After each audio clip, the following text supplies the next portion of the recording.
Alright, so I'm going to walk through my Tiny Hawk setup for you. This is how I have mine set up. This is only for acro mode. I never fly in the other two modes. I did make some changes to those, but it did freak out when I tried to do a flip in angle mode, so my angle mode settings might not be very good, so we're going to want to probably ignore my angle mode settings.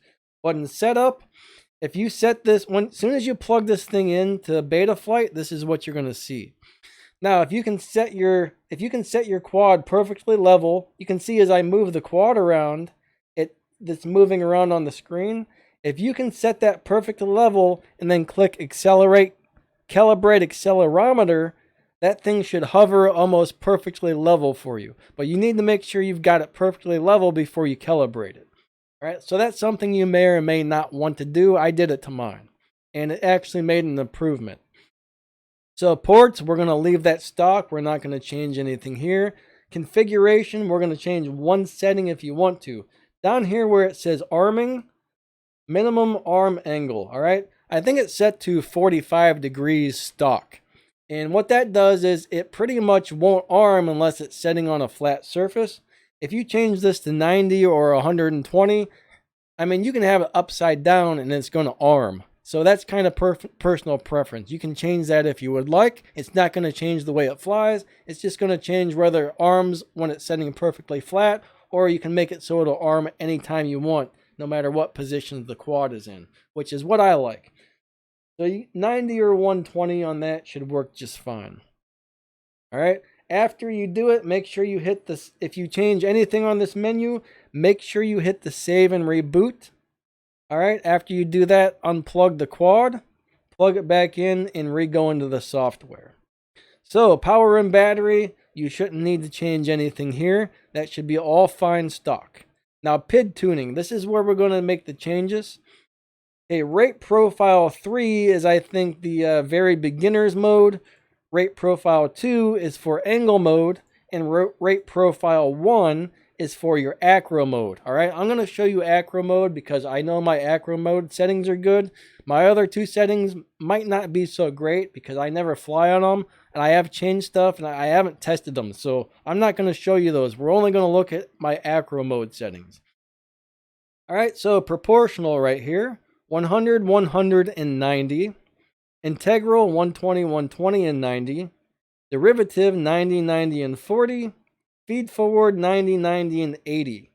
Now down here where you see angle horizon in the second section, don't mess with that.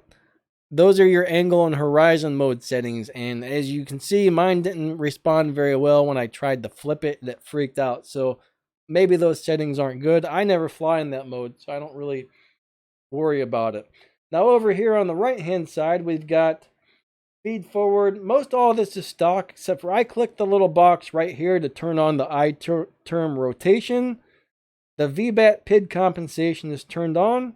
The I-term relax and anti-gravity. So, all right, the only one I don't have turned on is smart feed forward, and I'm not really sure why. I don't think I've ever actually tried that one, but turning on, I know like a couple of these were turned on stock and a couple weren't, but when I turn the extra ones on, it just feels so much more locked in now. All right, so I would copy this. Next, we're going to click on this little tab here that says rate profile settings, and this is where I made most of the changes. I got roll, pitch, and yaw all at 1.5. So that, I think they start out at like 0.70 or something. And to me, this quad felt really, really slow. So if you change these, it's gonna be much faster. It's not gonna feel sluggish. It's gonna feel really aggressive when you move your sticks. Like it's gonna respond to your stick movements a lot faster. It's gonna flip and roll a lot faster.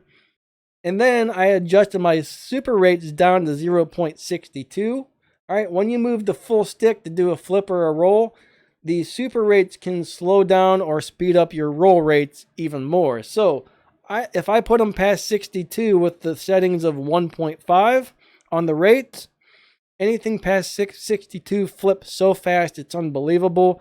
Even at 0.62 with the 1.5 on the rates, it flips pretty darn quick.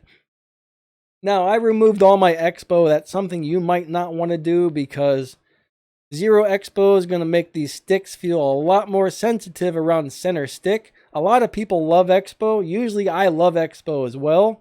But on this little guy, I think it flies fine without it. I don't feel that the sticks are too oversensitive without the Expo, but you might. So I would probably leave the Expo at the stock settings for now if you're new. Maybe change your rates if you want it to respond faster.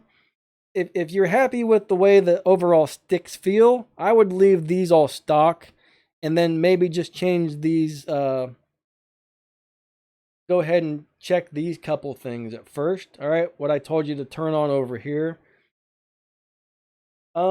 These settings here, over here, the TPA breakpoint, mid throttle, throttle expo. I think I did change mid throttle and throttle expo, and I didn't really notice much of a difference at all. So I don't think changing those settings helped. The TPA and the TPA breakpoint, those should be the stock settings. I didn't touch those. Next, you have a menu that says filter settings. I have no idea what these are. I haven't messed with these, and I don't plan to. Those are all set stock. All right, so next you have your receiver menu. I don't change anything there. On modes, I don't need to change anything. Motors, nothing needs changed. On-screen display, you can click different things and, whatever you want to see inside of your goggles, whatever you want to have it pop up on the screen here. And if you want, you can even drag this stuff around and change the location of where those things are. All right, and that's how it's going to show up on your display once you have it set up the way you want it. Black box and CLI, don't mess with those. Ports, there's nothing in there that I've changed. So that's pretty much the deal. That's what I've done to mine. I mean, if you want yours to fly just like mine in acro mode, just kind of match the settings that I have here. And I think that pretty much wraps this up. So anytime you change the setting though, like let's go back to the PID tuning. You see at the bottom right hand corner where it says save. Always make sure you hit save before you exit the screen, or the changes you made will not be saved. They'll just revert back to the way they are. So always make sure you hit the save button before you leave the screen. Say I just made a bunch of changes and then I did this. Without hitting save, I would have lost everything. All right, so always make sure you hit save before you even click on another menu. If you don't hit the save, the second you leave that menu, you're going to lose everything. All right, so always hit the save button. So I think that pretty much wraps this one up, and I hope this helps. All right, catch you guys later.